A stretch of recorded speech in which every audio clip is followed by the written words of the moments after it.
Olá, seja bem-vindo, seja bem-vinda. Eu sou Renato Vilela, repórter da DBO e produtor de conteúdo. Estamos começando ao vivo a segunda temporada do Boicast. Novos personagens e muita história para contar. E nesse primeiro episódio da segunda temporada, a gente tem o patrocínio do Bicox. O Bicox é indicado para a prevenção e tratamento da coccidiose em bezerros e cordeiros. Bicox é da Elanco. E hoje a gente vai conhecer um pouquinho mais da história do professor e pesquisador Matheus Paranhos, do Ético, o grupo de estudos e pesquisas em etologia e ecologia animal. O professor Matheus, como é conhecido, é um dos principais nomes do país quando o assunto é bem-estar animal. A gente vai falar do início dos trabalhos do grupo Ético, os projetos em andamento, onde avançamos, onde ainda falta avançar. Lembrando que você pode participar do programa, hein? Mande a sua pergunta, a sua dúvida no chat aqui do nosso canal no YouTube. Professor Matheus Paranhos, seja muito bem-vindo. Obrigado por ter aceitado esse nosso convite para abrir a segunda temporada do nosso Boicast. Ô, Renato, boa noite. Já é noite, apesar de estar um pouco claro ainda aqui. Eu que agradeço a oportunidade, sempre que me convidar e eu tiver disponibilidade de tempo, vai ser um prazer participar das suas atividades jornalísticas aí, do Boicast e outras. Obrigado, professor. Professor, todo mundo conhece o professor Matheus Paranhos, não é? Do Grupo Ético, coordenador do Grupo Ético. Mas eu queria começar essa entrevista perguntando um pouquinho o que motivou o Matheus, o estudante, ali não sei se no ensino médio, na faculdade, a enveredar por esse caminho, né? A trilhar esse caminho na vida. O que despertou a tua vocação para lidar ali com os animais, esse trabalho que é um trabalho que parece muito de amor mesmo pelos animais? Ô, Renato, você sabe que a minha relação com os animais é desde a infância, né? A família da minha mãe, uma família de agricultores, meu avô, meus tios, meu pai também teve uma propriedade agrícola, tinha animais, eu sempre gostei. Só que o despertar mesmo para esse tema, que envolve a questão do comportamento do bem-estar animal, ocorreu mais tarde, quando eu estava na faculdade, inspirado por um professor Roberto Gomes da Silva, para quem aqui eu já presto minha homenagem, que numa das aulas lá da graduação convidou os alunos a participar de um projeto para estudar o comportamento de vacas Jersey. Não sei se você sabe, as vacas Jersey têm características fisiológicas, inclusive, né, que favorecem a adaptação ao clima mais quente. Dentre as raças leiteiras europeias, é uma das raças que tem essa característica. E eu topei, junto com mais outros 4 colegas, e fomos para o campo. E, olha só, parece trote, né? Porque o estudo tinha que acompanhar as vacas, estudando o comportamento 24 horas, de manhã, à tarde e à noite, né? Então, não teve muita gente entusiasmada em passar 24 horas andando atrás. Vocês se revezavam aí para fazer esse acompanhamento? No fim virou uma festa, porque estava todo mundo animado, jovem, né? Tem energia para fazer muitas coisas, né? Festas principalmente, mas também trabalhar, como é o caso aí. E você sabe que essa experiência, pelo menos para mim, eu acho que para alguns dos outros também depois ficaram mais sensibilizados, nos aproximou muito do animal. Você sabe que você parar o que você está fazendo para observar um animal no detalhe, né? Muitas vezes eu levo meus alunos para observar um exercício de observação e medida do comportamento e levo para ver as vacas, que é mais fácil aqui. E aí alguém um dia disse assim, mas elas só fazem a mesma coisa, elas estão pastando. É porque ele não prestou atenção, né, no detalhe, né? Por exemplo, ela abana o rabo, quantas vezes, para que lado, como é que é esse abanar de rabo?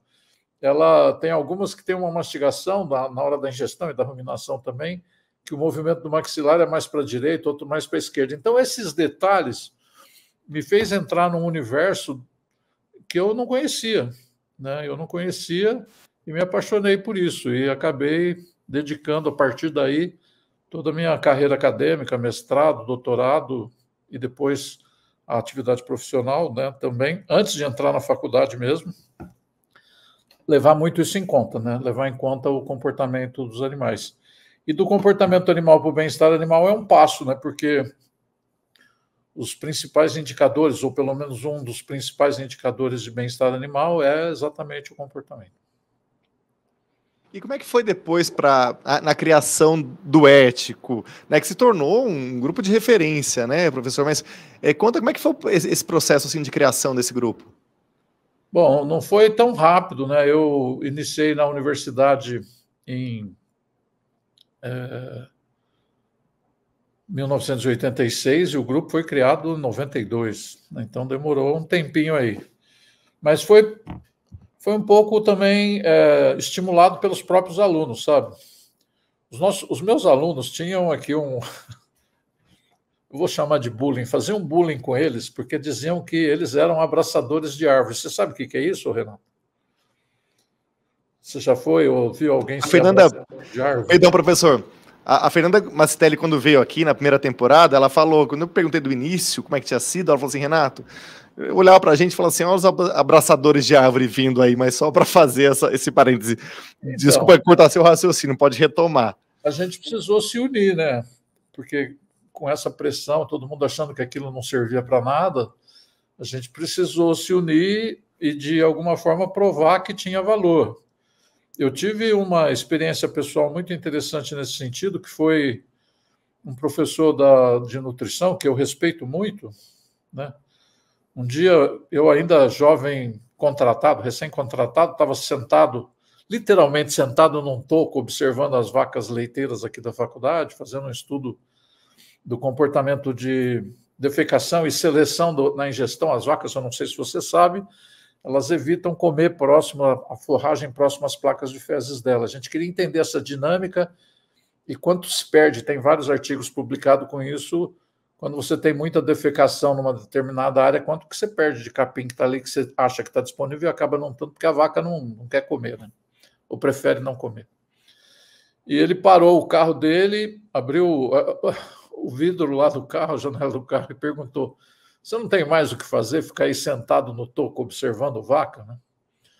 Eu, na hora, falei, não, professor, estou aqui fazendo estudo. Tentei explicar, ele não prestou muita atenção e foi embora. Só que um tempo depois, eu não lembro se foi um ano e meio depois, ele foi na minha sala pedir conselho, entendeu, Renato? Entendeu? Então, as coisas mudam e mudam assim, né? São quebras de paradigmas, né? Eu estou me especializando nisso. Inovação, quebra de paradigma, chacoalhar a árvore para ver o que acontece. É interessante, né, professor, notar, porque assim, hoje a gente fala de bem-estar animal, como se fala de nutrição, de sanidade, de genética, né? Mas é interessante essa história, assim, para ver assim, como é que é o começo, né? O começo é um que tira sarro, o outro que diz, olha, abraçador de árvore, enfim. Teve que todas essas dificuldades para superar, né? Para poder trilhar esse caminho, né? Porque hoje parece assim, hoje tá consolidado, mas nem sempre foi assim, né? Mas eu nunca desanimei, para ser sincero. Esse tipo de situação é desafiador, mas é um desafio que eu considero bom. Pelo menos eu gosto de ser desafiado nesse bom sentido, né? Do tipo, como é que faz? Você não vai conseguir? Não, eu vou conseguir, eu vou fazer. E aí vai atrás, né, com a ajuda de outras pessoas que também estão motivadas, que têm sensibilidade. A questão do bem-estar animal aqui, já adiantando um ponto fundamental para quem está preocupado, está pensando nisso, o primeiro passo é sensibilização, né, Renato? As pessoas têm que estar sensibilizadas para o tema. E aí depois tem uma série de princípios que precisam ser seguidos. É isso que é o alicerce, né, desse novo ramo da ciência e também dessas práticas que estão sendo introduzidas aí nas diversas cadeias produtivas da pecuária. As práticas de bem-estar animal. Professor, em dezembro, né, de 2023, vocês tiveram um grande evento lá em Jaboticabal para comemorar, né, aí os 31 anos do Grupo Ético, né? Vieram pesquisadores de várias partes do mundo, né? Ao longo dessas 3 décadas, eu imagino que vocês tiveram muitas vitórias, né, no campo aí do bem-estar animal. Você pode citar, assim, algumas delas que você considera, assim, muito relevantes? Bom, vamos lá. Primeiro vamos por parte. Não é 31 anos, é 30 mais 1. E tem que explicar isso. A gente comemorou... 31, 30 mais 1 aqui, pode falar. A gente comemorou 30 anos, um ano antes, só que ninguém lembrou, entendeu? Ninguém lembrou. E aí, no meio do ano, quase, assim, já julho, no meio do ano, alguém falou, mas fez 30 anos no ano passado e vocês não fizeram nada? Aí eu falei, caramba, temos que fazer alguma coisa. Aí surgiu esse conceito 30 mais 1, entendeu? então tá feita a retificação, 30 mais 1. Quando você falou, eu me assustei, como eu sou mal em matemática, falei, gente, será que eu errei? Mas gostei, tá explicado agora, 30 mais 1. Pode seguir, professor. Foi incrível, né? A gente teve um critério para convidar os participantes, os palestrantes, participantes de mesa redonda, que todos eles, em algum momento, teve uma contribuição dentro do grupo. Ou foram integrantes do grupo no passado, tinham vários, né, alguns hoje com expressão internacional, tem ex-alunos nossos, ex-integrantes do grupo ético que estão atuando na Suécia, que estão atuando no Canadá, na Argentina, no México, na Colômbia. Né, então, a gente convidou esse pessoal, convidou os professores também que deram essa base, que, né, ajudaram na formação desse pessoal todo, muitas vezes se deslocando aqui para o Brasil, gente do Brasil e do exterior, se deslocando para Jaboticabal para ministrar cursos, ou mesmo abrindo as portas dos seus laboratórios para receber os nossos alunos lá, né? Alguns que não voltaram, né? Só para ter uma ideia, tem 3 no Canadá, 3. E não, acho que não volta mais. A falta de oportunidade para o jovem cientista aqui no Brasil está fazendo a gente perder muita gente competente, né? Então, foi assim que foi estruturado, né? Eu levei um susto danado quando a gente finalizou o programa e mandou os convites, a maioria aceitou, a grande maioria aceitou. A hora que eu fiz a conta, né?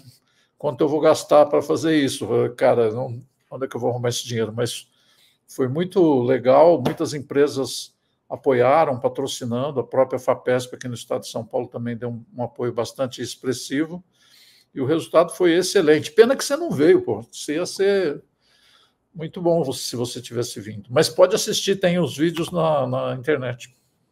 Tá, professor, a gente estava meio recesso, mas eu me lembro assim desse evento e lembro da gama assim de pesquisadores de várias partes do país. Professor, uma curiosidade aqui, né? A Temple Grandin, que é uma referência mundial em termos de bem-estar animal, ela costuma, às vezes, vem ao Brasil, né? Vê algumas vezes, e ela é sempre recebida pelo ético, por você em especial, em particular. Como é que se deu esse contato seu com ela, né? Como é que começou essa relação de vocês? Bom, o primeiro contato foi, eu acho que nem sei se tinha e-mail naquela época, escrever carta, comunicar de alguma forma, certo? Pedir artigo científico, não tinha tanta facilidade, hoje é muito fácil, está tudo na internet, né?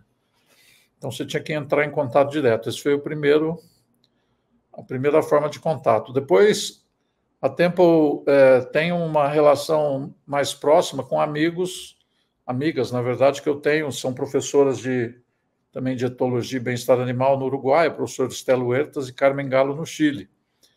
Então, através delas, tive a oportunidade de uma aproximação mais, vamos dizer, pessoal mesmo, né? Não só comunicando através de qualquer meio, e-mail ou carta. E aí a gente estabeleceu uma relação fraterna, né, de amizade, quase uma irmandade em torno do mesmo tema. E é incrível. Ela vem, você sabe que ela tem uma agenda muito complicada, né? Ela vem feliz, né? Muita gente como é que você consegue trazer? Ela cobra caro. Para nós, ela nunca cobrou nada, certo? Ela só tem algumas exigências por conta da condição dela em relação ao meio de transporte, né? Tem que ter alguém na porta do desembarque para receber ela, por exemplo. Não pode querer que ela se vire sozinha para pegar táxi ou qualquer outro meio de transporte, né? Mas isso a gente faz para qualquer amigo, né? Para ela, então fica mais fácil ainda.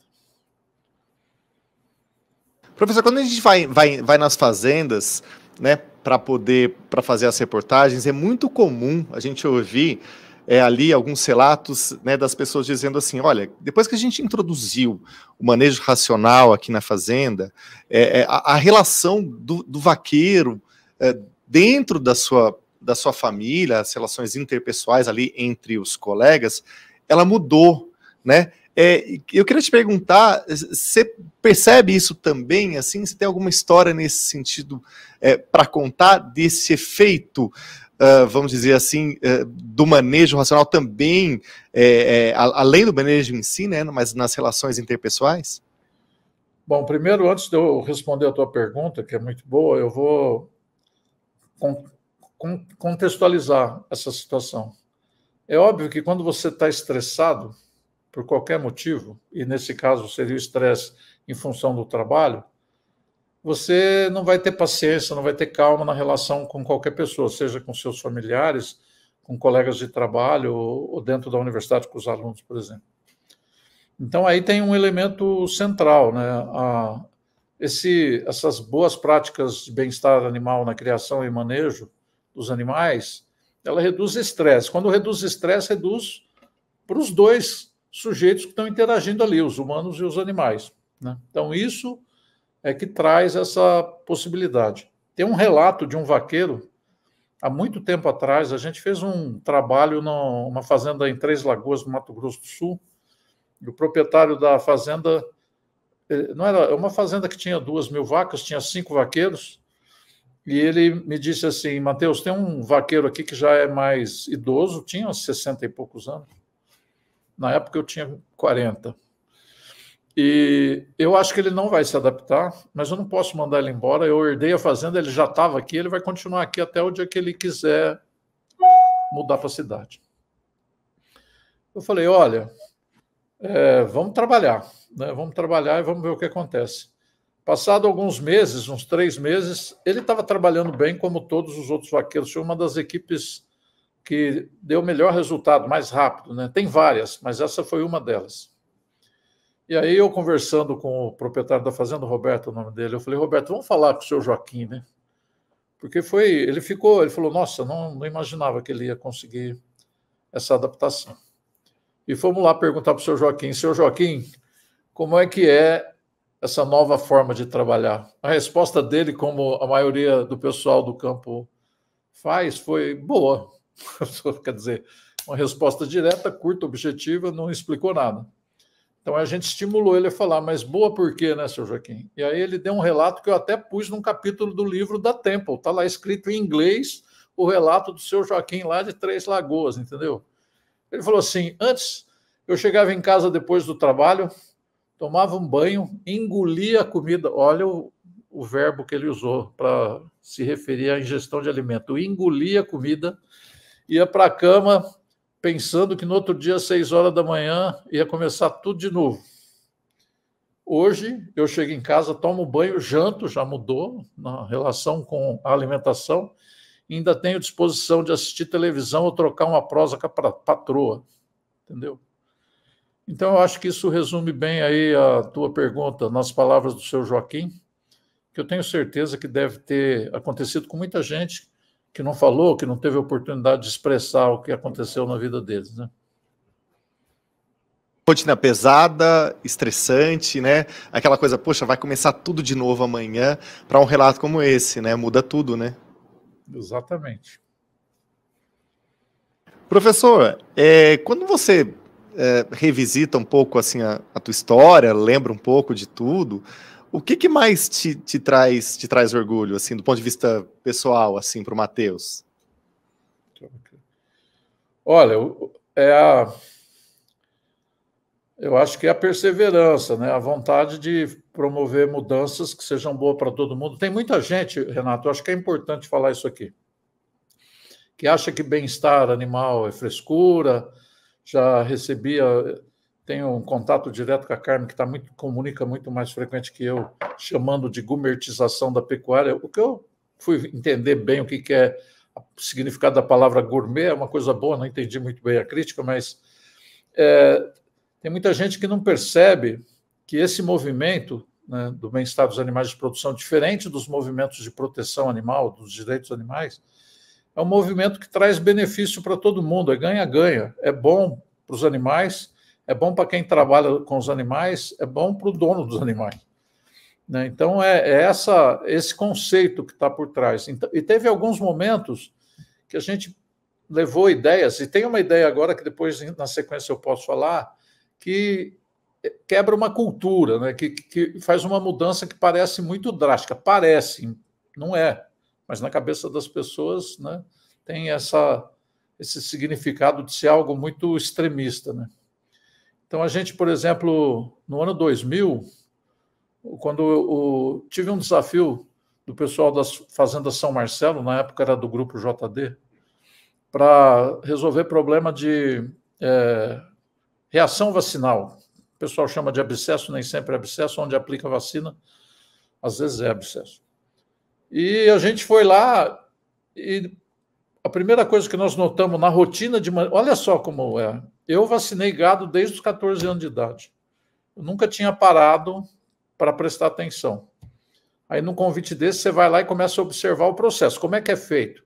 Encontramos um monte de furo, né, de erro, de situação de risco. Né?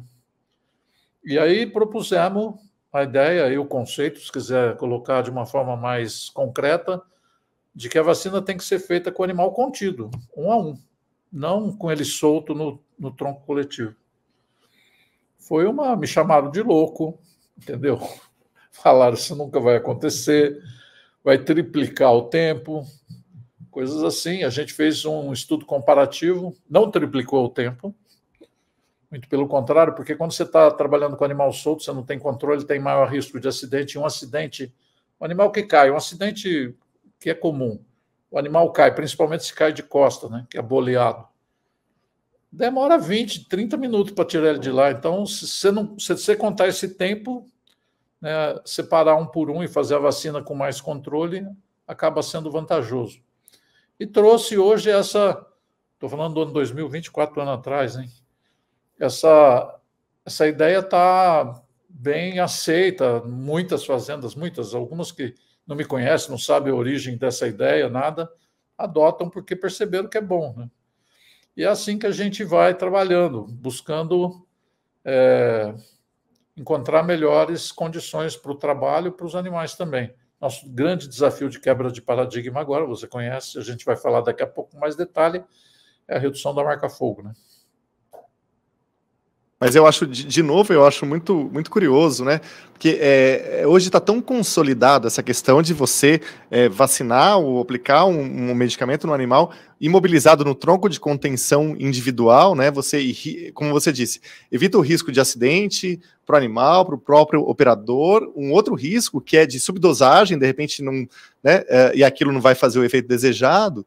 E assim, é como isso foi assim olhado dessa forma, né, 20 anos atrás, e agora isso se consolida, né, é um pouco inquestionável, né, professor, as vantagens de você imobilizar de forma correta ali o animal, né? Pois é, isso você fez a pergunta, né, é algo que me deixa satisfeito, realizado, me sinto realizado por conta de que ideias como essa têm, é verdade, depois de algum tempo, né, uma boa aceitação. Professor, eu vou te dar um tempinho agora para tomar uma água, enquanto eu dou um recado importante aqui.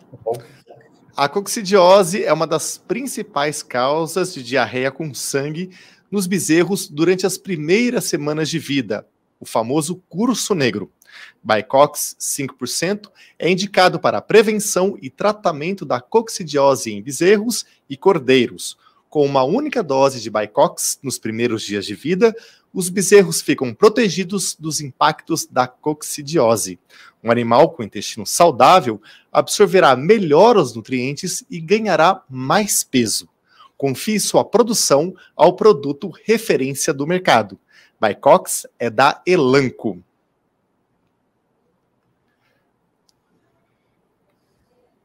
Professor, eu queria que você chegou a comentar um pouco ali, né, da Carmen Pérez, e a minha pergunta veio um pouco nessa direção. Queria que você comentasse um pouquinho da importância das fazendas que foram parceiras desde o início, né? Por exemplo, a Orvalho das Flores, né, da Carmen Pérez, hoje se tornou uma vitrine, né? É uma referência, né? Mas como é que é a importância dessas fazendas, né, no início dos trabalhos? Olha, eu vou ser bem direto com você. Quando nós começamos, tinha, sei lá, meia dúzia de produtores, pecuaristas mais progressistas que estavam interessados nesse tema e queriam saber mais. Alguns já até adotavam práticas que podem ser consideradas como promotoras do bem-estar animal, né? Uma das primeiras fazendas que nós trabalhamos foi a Mundo Novo. Na época estava em Brotas, hoje está em Uberaba. Seleção de Nelore, o famoso Nelore Lengruber. Aí tem uma seleção para temperamento que tem mais de 20 anos. Eu acho que eu estou até subestimando o tempo do programa de seleção deles para temperamento. Quando ninguém falava nisso, eles já estavam selecionando os animais para melhor temperamento, né? E também, com todo o cuidado e atenção, buscando saber, tem informações lá dos trabalhos da Temple, do Bud Williams, também é uma pessoa que contribuiu muito para desenvolver técnicas de manejo de baixo estresse.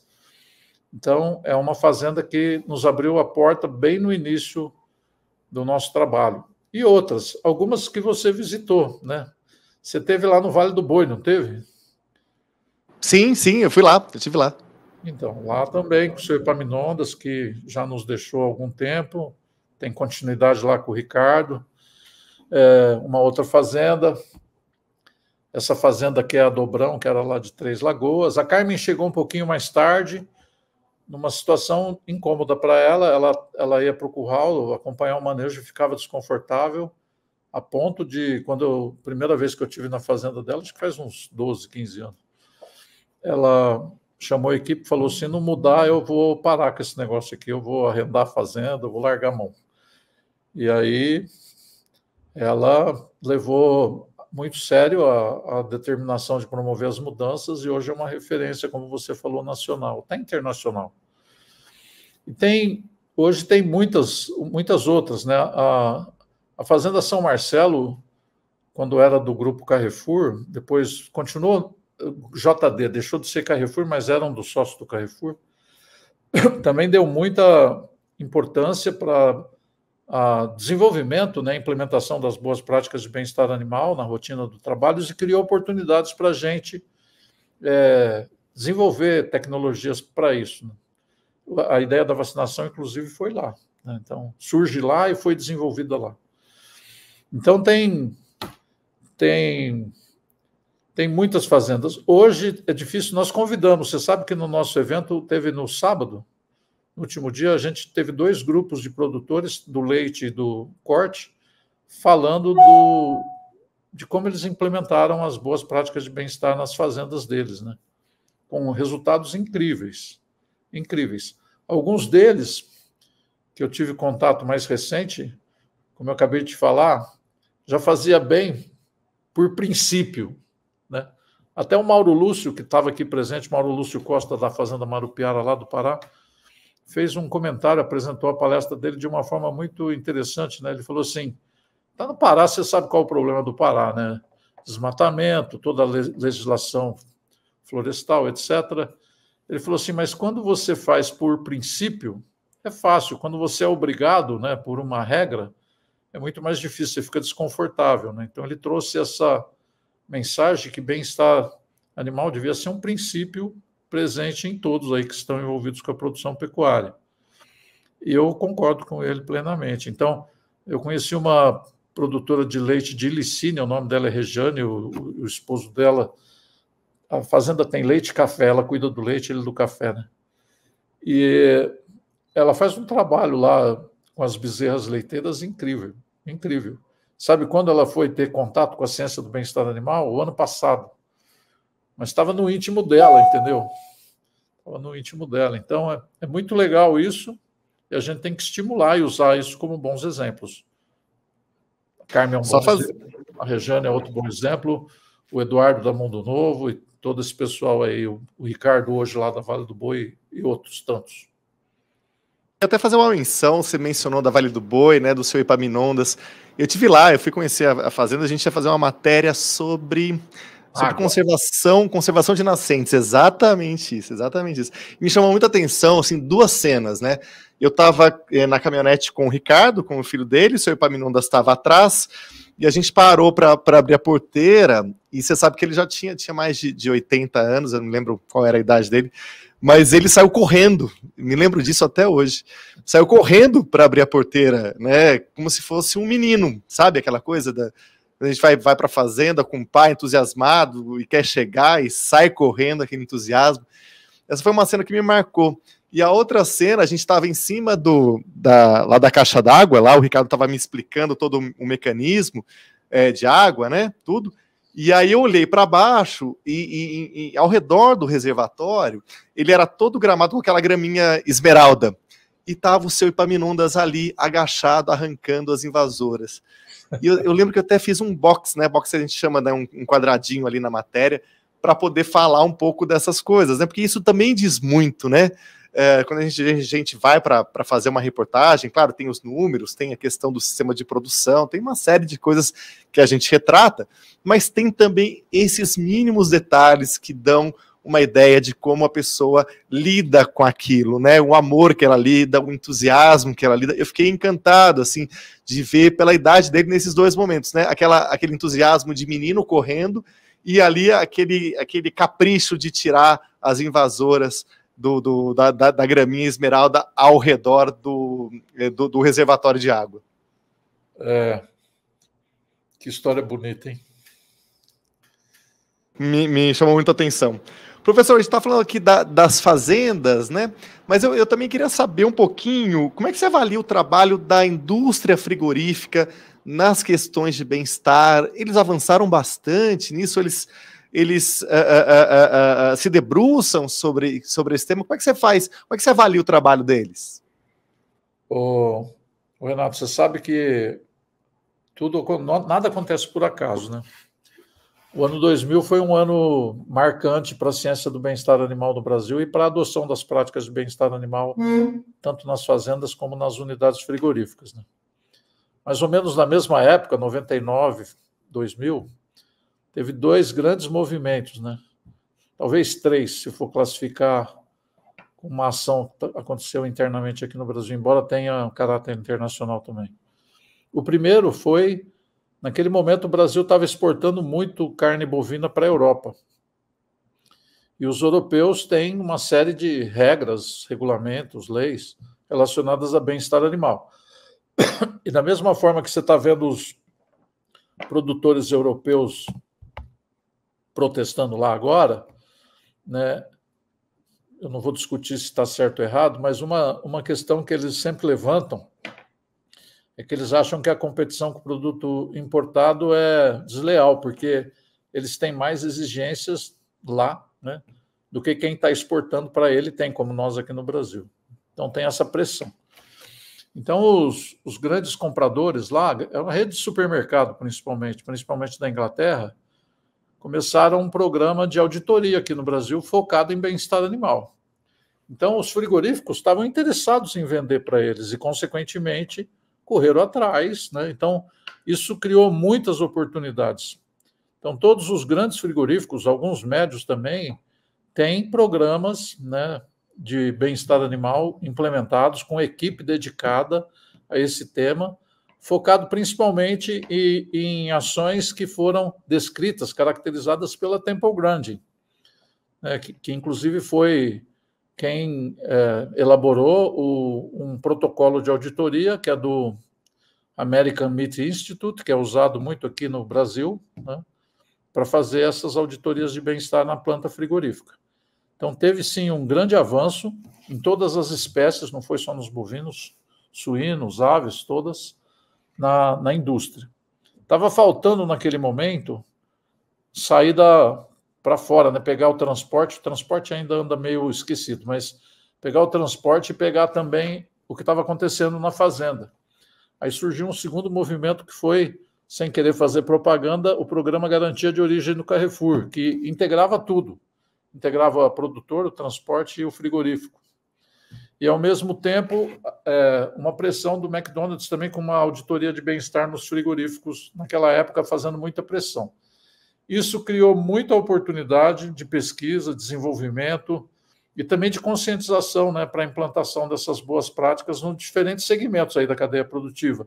Como eu acabei de falar agora, deixando, sem esquecer, os produtores progressistas que tinham isso já bem claro no planejamento deles, que era importante adotar essas técnicas, foi muito mais intenso nos frigoríficos. Né? Perfeito. Professor, tem uma pergunta aqui que vem justamente de encontro com com o nosso próximo tema, né? Primeiro, o pessoal aqui, os teus alunos, aqui, os alunos do Ético estão assistindo aqui a live, eles mandaram uma mensagem, assim, deu um ponto positivo para a turma lá, professor. O Otaviano Neto pergunta, boa noite, coincidentemente à tarde, assisti uma live do Dr. Paranhos, de 2021, sobre marcação a fogo. O tema hoje está em alta, especialmente pela vacina da brucelose. Quais avanços estão ocorrendo? Vou pegar esse gancho da pergunta para poder falar que no dia 28 de fevereiro agora, a Secretaria da Agricultura do Estado de São Paulo, né, anunciou uma resolução permitindo o uso de botões para atestar a vacinação contra a brucelose. Só para contextualizar aqui, brucelose são as bezerras vacinadas dos 3 aos 8 meses de idade, elas recebem, para atestar essa vacinação, uma marca a fogo ali no rosto, né? Professor, essa era uma reivindicação antiga do Grupo Ético. Como é que você vê essa medida adotada pelo Estado de São Paulo? Bom, muito bem-vinda, oportuna, por uma condição especialmente relevante, que é o apoio político. Até agora, ou até antes do dia 28, o professor Matheus e alguns produtores, a Carmen, nessa campanha, algumas empresas também apoiando a campanha da redução da marca-fogo, mas a nível político a gente não conseguia avançar muito, nem junto ao Ministério da Agricultura, nem junto às secretarias, e também avançou pouco em relação às associações de criadores, né? Que também marcam a fogo, muitas vezes também na face, com a marca da associação. Então, foi foi excelente, a gente está muito satisfeito com isso, porque isso pode ser um começo de uma transformação que se alastre para os outros estados, ou quem sabe até uma nova regulamentação a nível federal. Uma coisa, Renato, que precisa ficar bem claro, é que eu não entendo a forma com que isso é administrado. Eu vou dar um exemplo claro aqui. O gado PO, que está em um registro oficial na Associação dos Criadores, não precisa marcar da brucelose, porque tem um banco de dados lá dentro do Ministério que ele tem acesso à informação de todos os animais. Tá? Ok. O gado rastreado tem um banco de dados semelhantes, mas precisa marcar. O gado SEIP tem um banco de dados semelhante, mas precisa marcar. Então, já começa, para mim, isso é uma incoerência, né? No sentido de que, por quê? Para um sim, para o outro não. Exatamente. A gente também traz a mensagem de que, em 1965, foi feita uma lei para definindo onde podia pôr a marca a fogo, sem pensar em bem-estar animal, até porque naquela época pouca gente falava nisso. Aqui no Brasil, talvez ninguém, pelo menos que eu saiba. Mas o foco era não desvalorizar o couro. Então, você pode pôr marca na parte superior das pernas e na face, no pescoço.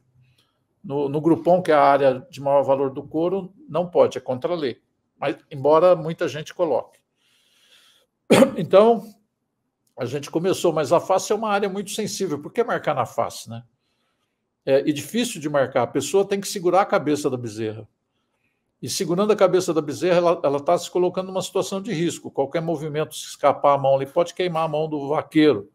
Ele cheira a fumaça do pelo queimado, às vezes o dia inteiro, se for uma fazenda grande. Então, tudo isso é complicado. E para complicar ainda mais, nós fizemos avaliações em 2 fazendas e uma terceira fez por conta própria. Eficiência da leitura da identificação individual na marca fogo. Margem de erro variando de 12% a 18%. ou seja, leu o número errado. Né? Quando a gente usou o sistema eletrônico, esses botões com sistema eletrônico, o erro caiu para menos de 0,5%. De 1.300, se isso foi avaliado só em uma fazenda, de 1.300 animais, só um tinha perdido o brinco. Um. Então, a gente entende que tem uma longa história, Marca-Fogo tem uma história que vem do Antigo Egito, tudo bem. Tem um custo mal calculado, que o pessoal acha que é baixo, mas eles não colocam o tempo que gasta para fazer esse trabalho, entendeu? Não colocam o tempo que gasta para corrigir o número, o erro que isso causa, o impacto que isso tem econômico de ter um número errado na ficha da vaca lá, você ficar com uma vaca que não é eficiente porque o número que deu dela é errado. Então, tudo isso eu sei que conta, mas tem que parar para pensar o que está acontecendo. A gente está vivendo um outro momento da história, nós não estamos mais no Antigo Egito, entendeu? Exatamente, exatamente. Professor, o Otaviano ainda continua aqui. Como adotar técnicas alternativas em rebanhos de grande escala, especialmente com a redução da mão de obra nas fazendas? Olha, nós temos algumas experiências, Fazenda Rio Corrente, do Agropastoril Rio Corrente, lá no Pantanal. Só para você ter uma ideia, o trabalho que eles tinham para fazer a identificação de forma tradicional, o tempo reduziu para menos da metade. Então, hoje a gente tem um material disponível, né? Tem tutoriais, tem um guia de como realizar essa redução da marca-fogo, e que traz mais eficiência na realização do trabalho também. Uma fazenda de Tuiutaba, o doutor Antônio Campbell, um dia me mandou uma mensagem assim: normalmente nós gastávamos 6 horas para realizar o trabalho, agora com a nova técnica, esse tempo reduziu para 4. Ou seja, nós estamos falando em 1/3 de redução de tempo de trabalho. Faz a conta, Renato, multiplica isso por 5 de pessoas que normalmente estão no curral trabalhando, 4, 5 pessoas, em manejos que se repetem ao longo do ano, entendeu? Então, é viável. A gente já trabalhou com fazendas muito grandes, essa Rio Corrente mesmo é uma fazenda grande, São Marcelo, e com pequenas, serve para todo mundo. Não tem distinção de tamanho, não. Só pegar aqui para fazer um merchan nosso em março, agora a DBO sai, reportagem de capa, justamente sobre essa dificuldade de mão de obra nas fazendas. A gente traz ali alguns exemplos de como lidar com isso, como superar. Só para fazer um merchan nosso também, que eu vou aproveitar aqui a pergunta do Otaviano para falar. Professor, muito bem. Pode falar. Não, é isso mesmo. Eu acho que um ponto fundamental aí nessa história do trabalhador, não gosto de falar mão de obra, esse pessoal também é capaz de pensar, entendeu? Tomar decisão. O trabalhador rural, que não é só pecuária, precisa ser mais valorizado. E a valorização, a gente fez aqui um questionário com o pessoal do leite, foi feito, né? A maioria não está muito preocupado com o salário, a primeira preocupação deles é condição de trabalho, condição de crescer, de ter um crescimento profissional dentro da atividade, entendeu? Então, a gente precisa pensar nisso, estruturar melhor a relação com os funcionários da fazenda para obter um melhor resultado em todos os sentidos, mas esse principalmente de preservar a equipe por muitos anos. Perfeito. Professor, como é que o professor Matheus se sente, né, assim, sabendo que conseguiu, com o seu trabalho, mudar a realidade de tantas fazendas, mudar a realidade de tantos vaqueiros, nos exemplos que você citou aqui, inspirar pessoas? A gente citou aqui a Fernanda Mastelli, que veio aqui também para nos dar a entrevista e falou assim, que você foi a principal referência, que ela queria trabalhar com você. A gente vai nas fazendas, eu fui faz uns 2 anos numa fazenda, também eram 2 meninas começando a atividade, e assim, elas afoitas, assim, ansiosas para falar sobre bem-estar animal, né? Muito curioso isso. A pauta nem era direcionada para isso, mas elas queriam falar sobre isso. Como é que você se sente, assim, tendo inspirado tanta gente a mudar a realidade nas fazendas, inspirado tanta gente dentro da universidade? Muita gente hoje está fora do Brasil, né? Como é que é isso para o Matheus? Rapaz, a resposta é difícil, né? Eu não penso muito nisso, entendeu? É óbvio que eu fico contente, fico feliz com tudo isso, com vendo o pessoal se realizando, vendo essa área do conhecimento crescendo e se solidificando, né, cada vez mais robusta, mas eu não sei, eu me sinto bem, tá? Então a resposta que você pediu aí para eu dar, eu estou dando, eu me sinto bem, mas não é, eu não transformo isso em algo para me vangloriar, entendeu? Isso é parte do meu trabalho, né? Eu tenho a satisfação de ter essa condição de ser um inspirador. Aliás, nos dias de hoje, me incomoda muito, né, esse conceito de influenciador. Eu não gosto de ser influenciado por ninguém, mas eu adoro ser inspirado, entendeu? Excelente, excelente, excelente. Professor, eu quero te agradecer, muitíssimo obrigado por ter aceitado o convite para abrir essa segunda temporada do nosso podcast. Muito obrigado mesmo. A gente que já falou de tantas reportagens, né, tantas pautas, ter feito agora esse episódio aqui da segunda temporada. Muitíssimo obrigado. Prazer foi meu. Pode contar comigo sempre que for do seu interesse aí, que tiver alguma coisa. Já está acontecendo coisas novas aqui. Logo, logo vai ter notícias boas. Tá alguma coisa? Já vou até parei no meu TP aqui, que ia fazer o encerramento. Mas tem alguma novidade aqui que você pode adiantar? Já vou aproveitar o gancho. Deixa eu pensar. É um spoiler isso. Não.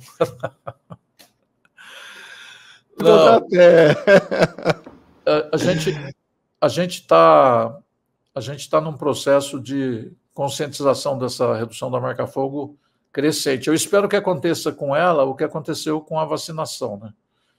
A hora que isso as pessoas perceberem, o pessoal tem que abrir o olho, o ouvido, tem que estar aberto para pensar, analisar a situação e tomar decisão. Não quero obrigar ninguém a fazer nada, tanto é que o projeto é redução. Nós não estamos obrigando ninguém a eliminar nada. O projeto aí de São Paulo, aqui de São Paulo, também não é obrigatório, é voluntário. Quem quiser adotar o brinco, mas quem quiser continuar com a marca-fogo. Então, é conscientização, né? A gente hoje está com um foco bastante intenso, nadando contra a corrente no confinamento, né? Então, cada dia que passa, por conta de baixo rendimento, não é rendimento produtivo, rendimento econômico mesmo, custo do boi lá embaixo, valor do boi lá embaixo, custo lá em cima, aumenta, tem que fazer igual frango, né? Tem que ganhar pouco, tem que ter muito. Aí começa a aumentar a densidade e os riscos que isso traz. Aliás, tudo acontece num momento que vai ter repercussão no outro, né? Essa questão foi a tese da Fernanda Mancitelli, né, que mostrou que esse caminho da intensificação cada vez mais, adensar cada vez mais os animais, não é um bom caminho, nem do ponto de vista do bem-estar animal, nem do ponto de vista econômico, nem do ponto de vista ambiental, né? Então, a gente agora quer detalhar mais isso, né, e trazer bases concretas para o pessoal tomar a decisão de, quem sabe, me ajudar a nadar contra a corrente. Se muitos nadam contra a corrente, a gente pode virar a corrente, certo? Muda ela, transforma. Então é isso. Você diz, assim, no momento em que as margens ficam um pouco mais apertadas, o pessoal acaba deixando um pouco de lado essa preocupação. Você mencionou, né? A Fernanda mostrou mesmo ali no estudo a questão da densidade dos animais. Nem sempre, né? Você colocando mais animais ali, você vai conseguir um resultado melhor, né? Foi o que ela mostrou no estudo, né? Hoje, Renato, a questão fundamental é: o pessoal às vezes põe muita pressão sobre os animais, esperando tirar o máximo. A ideia, o conceito, tirar o máximo do animal.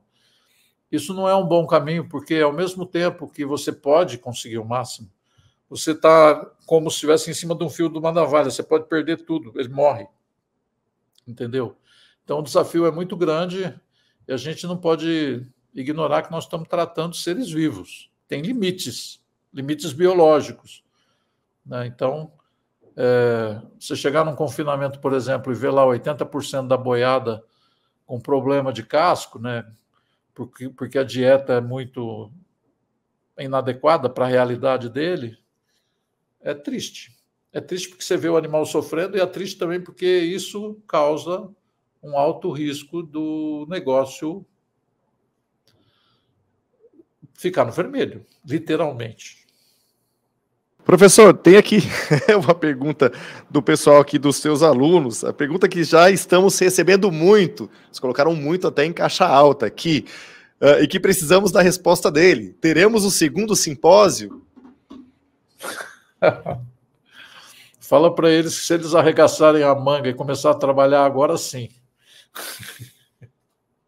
Recado tá dado.